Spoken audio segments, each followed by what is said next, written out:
So guys, mag-bike tayo. So nakita niyo yung bilbil na yan.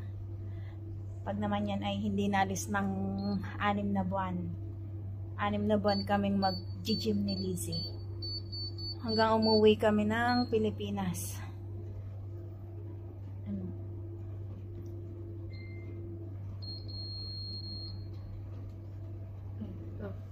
Ka-timer yan.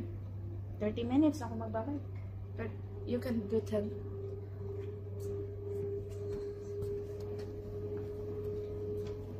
Mas easy ito kaysa doon sa pagtakbo doon.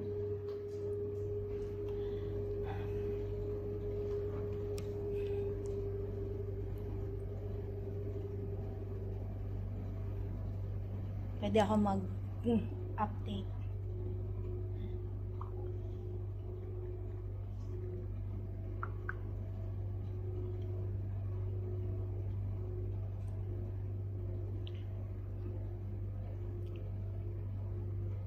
Uy, mangalay din sa sa binti.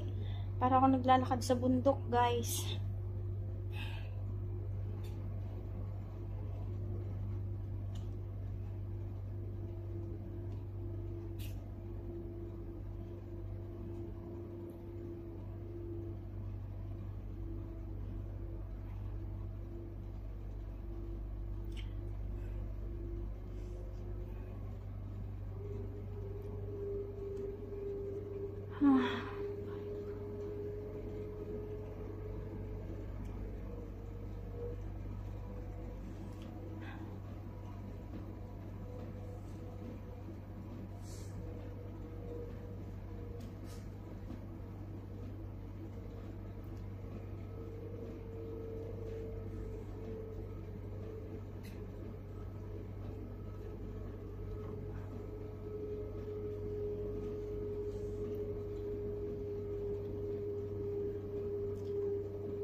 Paano natin na kay Papa?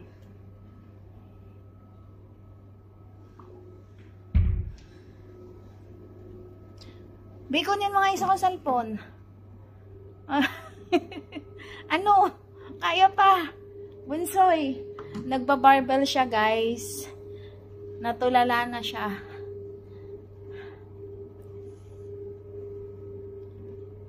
Ayaw ko maganon. Pero kasi siya niwo-workout niya yung kanyang pigi.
Siya ka na sa nangyari sa atin. Gagawin ko yung lahat para magawa ko ng obligasyon sa anak natin. Pasensya na, nag-sorry. Wala! Kahit nga kay Maymay, hindi nag-sorry yan. Kay May, never nag-sorry yan kay May. Ba't nagkaroon di ba ng kasalanan kay Maymay? Ang nagawa niya kasalanan kay Maymay, binigo niya yung anak ko kasi pinagbilit ako ni Maymay sa kanya. Di ba? Noong kahit na walang alam si Maymay na yung binuhusan niya ako ng tubig. Binuhusan niya ako ng tubig noon. Kasi nabuyan ka I was 6 months pregnant kay Malia. Yun yung ano ko sa... Kasi ito yung tinatawag na microchipping. Sa mga hindi nakakaalam ha, this is red flag. Nakita ko siya nagla-like siya dun sa isang babae na halos nakahubad na. Eh syempre, we're both following each other, di ba? So lumabas dun sa timeline ko na like by him, si ano. Bakit niya nilike to? Sino tong girl na to? So tinignan ko yung account ng babae sa Instagram. Oh my God! Araw-araw na ginawa ng Diyos na halos nakahubad na yung babae na sa Nilalike. Oo, nalaklan eh. Lagi siya nakalike. Oh, halos hubad na yung babae. Video, picture. Sabi ko, bakit niya nilalike to araw-araw? Nakakaloka. Wala siyang pinalampas na post ng babae. Araw-araw siya nakalike. That is disrespectful yung ganon sa partner mo. Halimbawa, kahit ako, babae ako, araw-araw ko naglalike.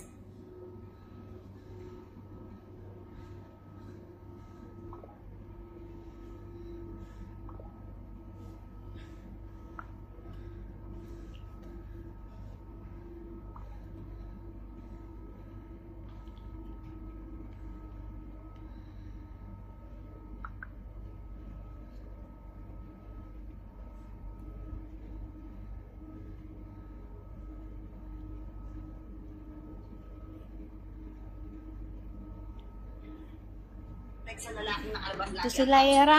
Nakaramdam mo pag nakita mo yan. Diba? Tapos kilala tayong tao. Nakikita mo, yung niyo po ko, like ng like dito kay Kemi. Diba? Anong iisipin ng tao? So now, sinita ko siya. Kasi hindi siya pinapalo ng girl.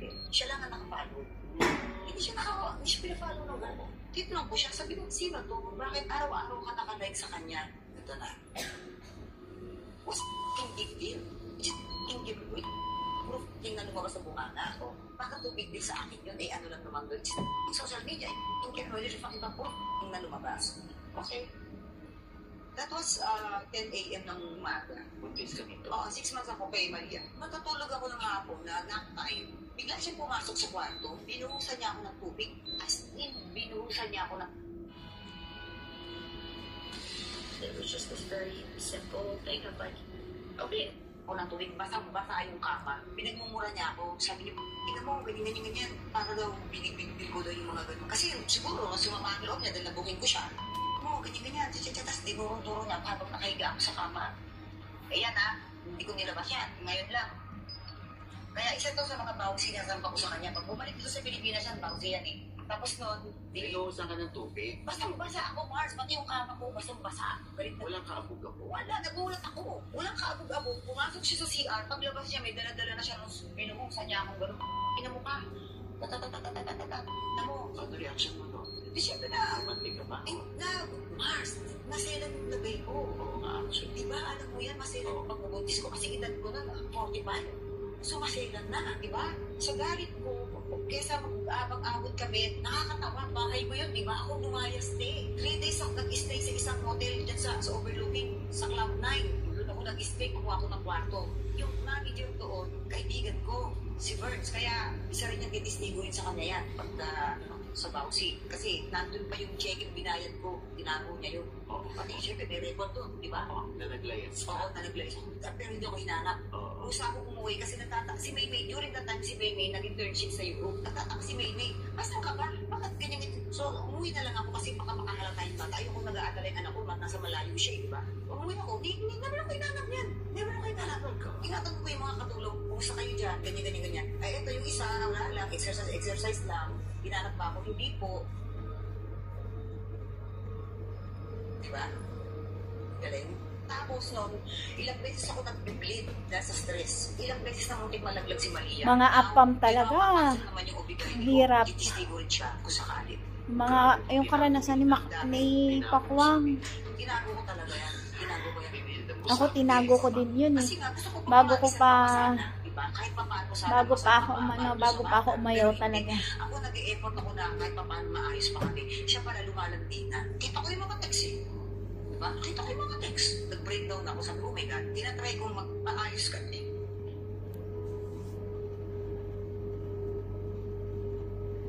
Binder, Nandat. Para kay Malia. Ako na lang pala yung nag-e-effort. Kasi yung pala talaga yung gusto niya. Siguro pinihintay lang talaga na magalit ako mapalayas siya. Para nga namang magmumukhang ako yung kontrabida. Pa-victim eh. Ang galing magpa-victim. Huwag ka nagagalit. Ang dami kong tinago. Sobrang ang dami kong tinago. Sige, Brosas. Siya Besen, sa kaibigan ko. Alam ni Kaya, Bakit ka nandyan? Ikaw ang may-ari ng bahay, ikaw ang naglayas. Hindi ka hinana. Alam niyo kasi ilan ang tagay mo. Umuwi ka. Nagalit si Kay Brosas. So, naipanganak mo na si Malia, nagbago ka siya? Nagbago in a way na kasi wala na siyang choice. Nandiyan na. Pero, i-rewind ko lang ha. Nung nalaman niya buntis ako, ayaw niya, di ba? Nagalit siya. Ayaw niya na nagbuntis ka. Ayaw niya. Ulang na nga lang, tukutin niya yan. Kasi nga ayaw niya sa responsibilidad. Ayaw niya yan. Ayaw niya yan. Nung pinakita ko sa kanya yung pregnancy test, napatayo siya sa ama. Akala ko matutuwa. Galit na galit. Oo. Galit na galit siya. Narinig pa ng kapatid ko na nag-aaway kami sa kwarto. Akala ng kapatid ko nagsusuntukan na kasi. Sabi ng kapatid, ano yan? Paritan yan. Ano nangyari dyan? Kasi nga, ayaw niya yung pagbubuntis ko.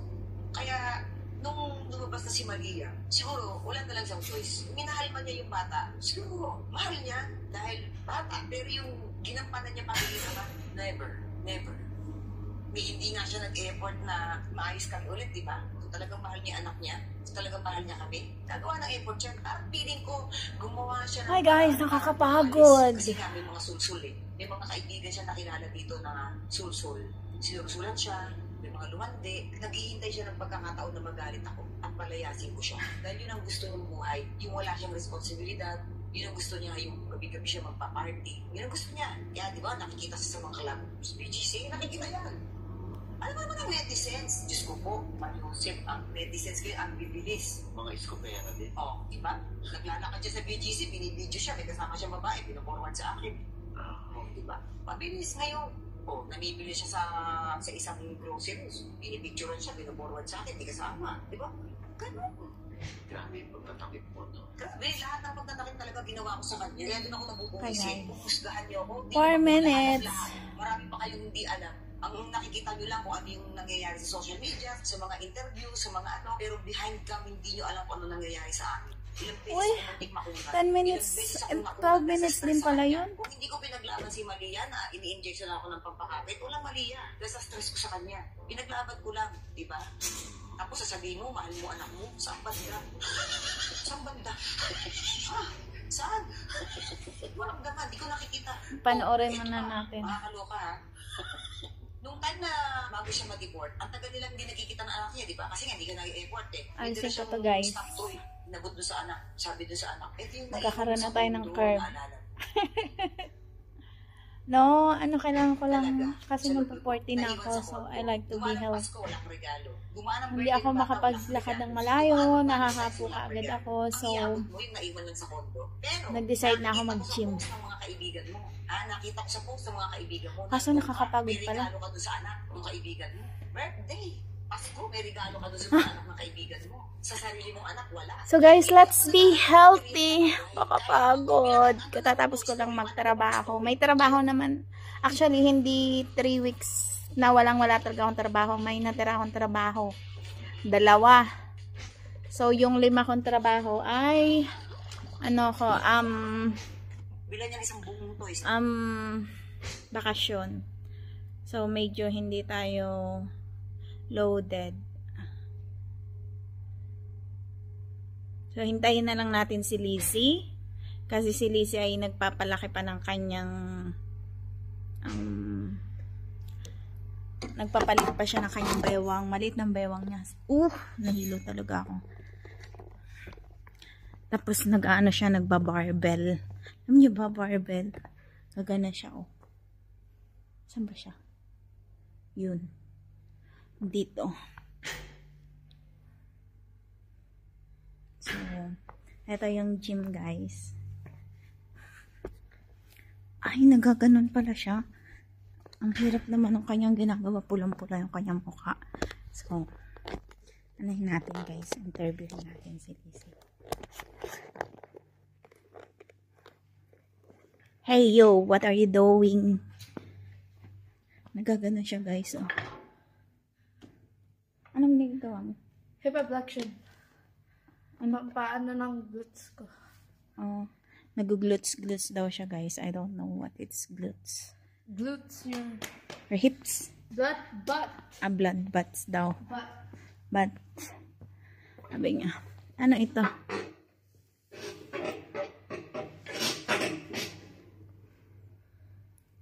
Parang hirap naman ng kanyang nagagawa.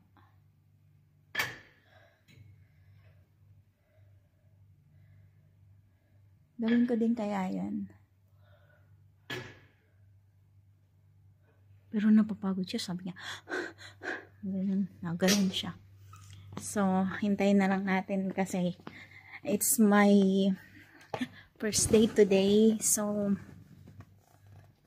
my first day today. So, tama na. I think yung 30 minutes ay tama na. So, bukas mag 1 hour tayong mag-gym. 10 minutes ako doon nagra-running. Tapos nagbabike. 10 minutes, 20 minutes. Eh, masakit na yung aking natanda na kasi. So, yeah. Guys, meron na tayong pang-upload. Pang-upload talaga. Para mapanood nyo. So, Taas na kayo? yeah. No. You?